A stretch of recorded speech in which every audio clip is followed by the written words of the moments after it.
ఓం నమ శివాయ. హర హర మహాదేవ శంభో శంకర మహిమాం. మహాజన్లారా, కథాకాలక్షేపానికి ముందు 2-3 త్యాగరాయ కృతులు వదులుతా. ఒకటి సరిపోతుందేమో.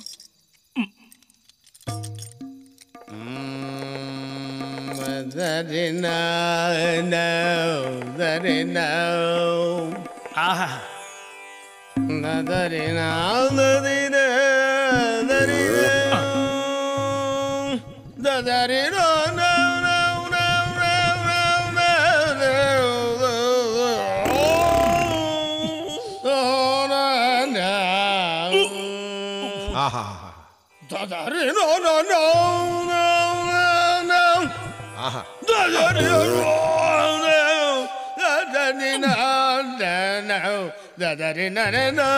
అయ్యా, ఎంతసేపు ఈ జాగరాయి కృతులు వినలేక చస్తున్నాం.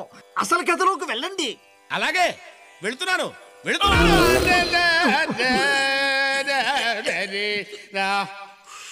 అమ్మయ్యా. ఏమయ్య హనుమ శాస్త్రి, గురూజీ చాలా ప్రశాంతంగా ఉంది. ఏ కథలోకి పెడతా.